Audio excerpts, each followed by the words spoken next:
क्या आपने कभी सोचा है कि मृत्यु के समय हमारे साथ क्या होता है? क्या उस अंतिम क्षण में हम भगवान को याद कर सकते हैं? और क्या सच में अंत समय का स्मरण हमें मोक्ष दिला सकता है? जय श्री कृष्ण भक्तों, आप सभी का स्वागत है हमारे चैनल पर, जहां हम आपको श्रीमद् भगवत गीता का दिव्य ज्ञान सरल और गहराई से समझाते हैं। श्रीमद् भगवत गीता का ये 8वां अध्याय, जिसे अक्षर ब्रह्म योग कहा जाता है, जीवन और मृत्यु के रहस्य को समझाता है। ये अध्याय हमें ये सिखाता है कि मनुष्य का अंतिम क्षण ही उसके अगले जीवन का मार्ग तय करता है। जब भगवान श्री कृष्ण जी अर्जुन को ये ज्ञान दे रहे थे, तब अर्जुन के मन में गहरे प्रश्न उठे। हे प्रभु, ब्रह्म क्या है? भगवान उत्तर देते हैं, जो कभी नष्ट नहीं होता, जो हमेशा एक समान रहता है, वही ब्रह्म है। अध्यात्म क्या है? भगवान श्री कृष्ण जी कहते हैं, आत्मा का स्वभाव उसकी वास्तविक पहचान ही अध्यात्म है। कर्म क्या है? भगवान श्री कृष्ण जी बताते हैं कि कर्म वो क्रिया है जिससे सृष्टि का निर्माण और संचालन होता है, वही कर्म है। भगवान श्री कृष्ण जी कहते हैं, मनुष्य जिस भाव से अपने शरीर को त्यागता है, वो उसी को प्राप्त करता है। इसका अर्थ ये है कि अगर मनुष्य जीवन भर भगवान का स्मरण करता है, तो अंत समय में भी उसका मन भगवान में ही लगा रहेगा और वहीं उसे भगवान तक पहुंचा देगा। भगवान श्री कृष्ण जी कहते हैं, हे अर्जुन, तुम हर समय मेरा स्मरण करो और अपने कर्तव्यों का पालन करते रहो।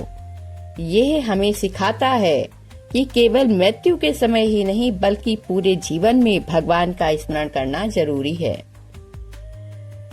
इस अध्याय में ओम का विशेष महत्व बताया गया है। जो व्यक्ति ओम का उच्चारण करते हुए भगवान श्री कृष्ण का स्मरण करता है, वो परम गति को प्राप्त करता है। भगवान श्री कृष्ण जी कहते हैं, ये संसार नश्वर है, यहाँ सब कुछ बदलता रहता है, जन्म और मृत्यु का चक्र चलता रहता है, लेकिन जो व्यक्ति भगवान को प्राप्त कर लेता है, उसे फिर इस चक्र में नहीं आना पड़ता।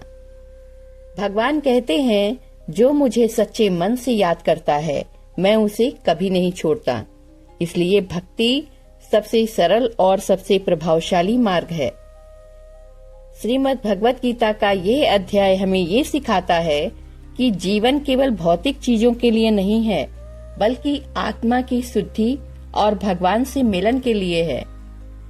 इस ज्ञान को अपनाने से हमें क्या क्या लाभ प्राप्त होते हैं? मृत्यु का डर समाप्त हो जाता है, मन स्थिर और शांत हो जाता है, जीवन का उद्देश्य स्पष्ट हो जाता है, भगवान से गहरा संबंध बनता है। इस प्रकार श्रीमद् भगवत गीता का ये अध्याय हमें ये सिखाता है कि अगर हम पूरे जीवन भगवान का स्मरण करते रहें, तो हमारा अंत भी दिव्य होगा और हम मोक्ष को प्राप्त करेंगे। अगर आप भी भगवान में विश्वास रखते हैं, तो कमेंट में लिखें जय श्री कृष्ण और इस दिव्य ज्ञान को अपने परिवार और मित्रों के साथ अवश्य शेयर करें। जय श्री कृष्ण भक्तों, राधे राधे। ओम नमो भगवते वासुदेवाय। श्री कृष्णाय वासुदेवाय हरे परमात्मने प्रणत क्लेश नाशाय गोविंदाय नमो नमः। जय श्री कृष्ण।